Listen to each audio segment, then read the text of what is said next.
지난 영상에서는 고대 베니스 상인의 사례에서부터 2차 세계대전이 있기 이전까지의 다국적 기업의 발전 과정에 대해 알아보았습니다. 이번 영상에서는 2차 세계대전 이후부터 최근까지의 역사를 알아보려고 합니다. 지금 경영학 플러스 알파 채널을 구독하시면 다국적 기업론과 국제 경영을 비롯하여 다양한 경영학 관련 강의 영상을 받아보실 수 있습니다.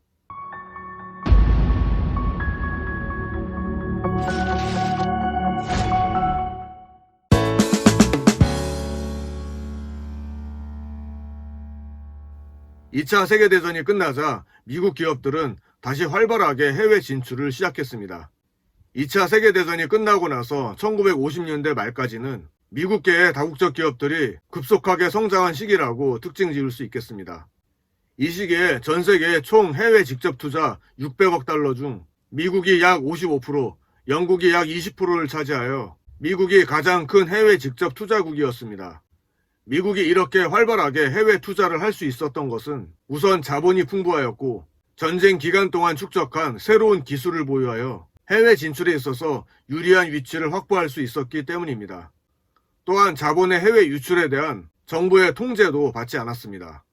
즉 전쟁 기간 동안 피해를 보지 않았던 미국 기업들은 종전 직후에 해외 투자를 활발하게 할 수 있었던 것입니다.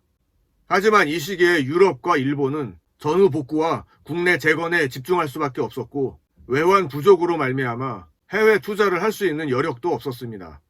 특히 독일과 일본 기업들은 자신들이 해외에 투자한 자산을 전쟁과 관련해서 몰수당했고 해외 직접 투자에 내재된 위험이 높다는 인식을 하고 있었습니다. 이 시기에 미국이 집중적으로 투자한 국가가 캐나다라는 점을 주목할 필요가 있습니다. 석유 산업을 비롯하여 화학, 금속, 자동차, 종이, 펄프 산업 등이 캐나다로 진출한 주요 산업이었습니다. 캐나다가 미국의 주요 투자 대상국이 된 원인으로는 정치적 안정, 캐나다에 대한 미국의 친숙성, 화폐 교환의 용이성 등을 들 수 있겠습니다. 또한 이 시기에는 과거에 미국 상품의 큰 시장이었던 유럽이 전쟁 후의 경제 재건 단계였기 때문에 미국 기업이 진출할 만큼 구매력을 갖추지 못했습니다. 따라서 미국은 전쟁의 피해를 입지 않았던 캐나다에 집중적인 투자를 하였던 것입니다.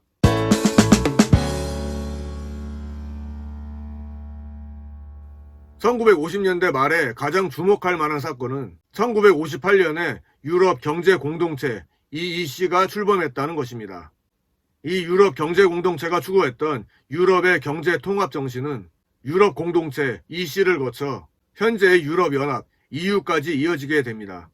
그리고 1960년에는 EEC에 대응하기 위해 서유럽 국가를 중심으로 EFTA가 출범하게 됩니다.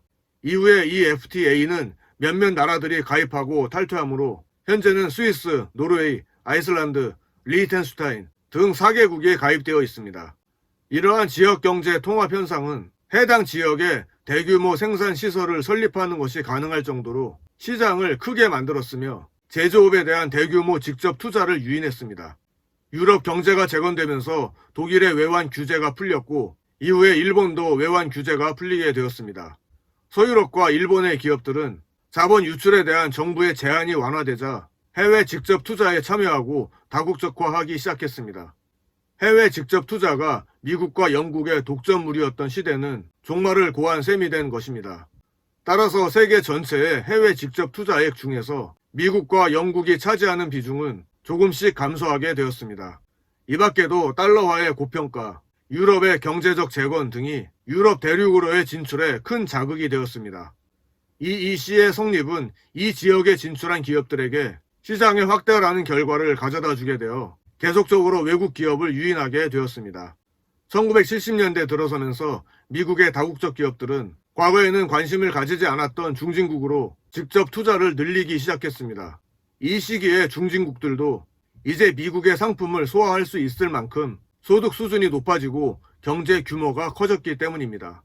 이런 성장으로 인해 중진국의 기업들 중에서 서서히 다국적화하는 기업들이 등장하기 시작했습니다.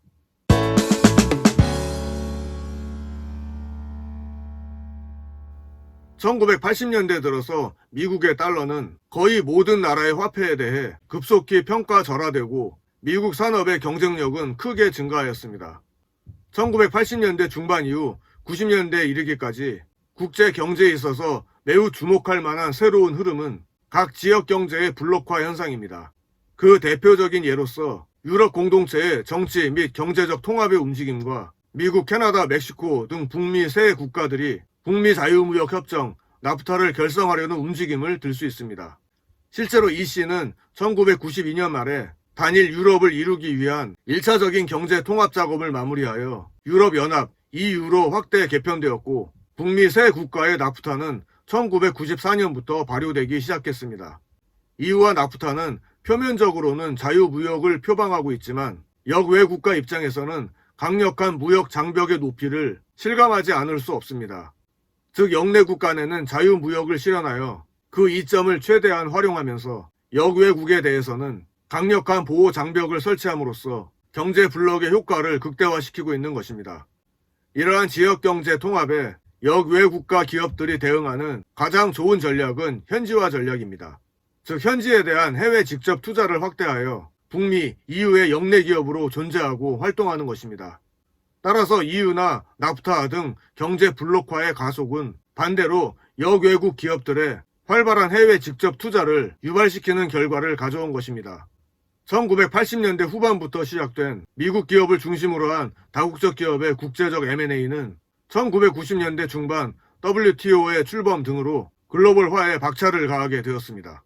특히 국제 경쟁력에 열의에 있던 미국 기업들이 일본이나 유럽 기업들과 활발하게 전략적 제휴를 진행하게 되었습니다. 1990년을 전후로 하여 다운사이징, 벤치마킹, 리스트럭처링, 리엔지니어링, 총체적 품질 관리 등의 혁신 기법으로 무장한 미국의 다국적 기업들은 계속해서 세계 시장을 겨냥해 M&A를 비롯하여 다양한 방법으로 해외 진출을 시도하게 되었습니다. 특히 적대적 M&A가 성행했던 1980년대와는 달리 1990년대 이후에는 국경을 넘어 쌍방 간의 우호적 M&A가 주류를 이루게 되었습니다. 이와 함께 인력 감축이나 구조 조정의 조직 혁신을 통하여 거품을 빼고 좀 더 경쟁력을 갖춘 다국적 기업이 해외 진출에 좀 더 공격적인 자세로 임하고 있습니다. 특히 4차 산업혁명을 비롯한 첨단 정보 기술로 무장한 다국적 IT 기업들은 플랫폼 기업을 표방하며 세계 시장에 침투하고 있습니다. 기업 가치가 10억 달러 이상이고 설립한 지 10년이 되지 않은 기업을 유니콘 기업이라고 합니다. 2018년을 기준으로 이 유니콘 기업에 해당하는 전 세계 기업들 중에 49.2%가 미국, 29.2%가 중국에 속해 있고, 미국은 여전히 IT 분야도 주도권을 잡고 있으며 그 뒤를 중국이 무서운 속도로 추격하고 있다는 사실을 알 수 있습니다. 이상으로 지난 영상부터 이번 영상까지 다국적 기업의 발전 과정과 역사에 대해서 알아보았습니다. 다국적 기업과 국제 경영을 비롯하여 경영학 관련 다양한 강의 영상을 받아보실 분은 지금 구독해 주시면 감사하겠습니다.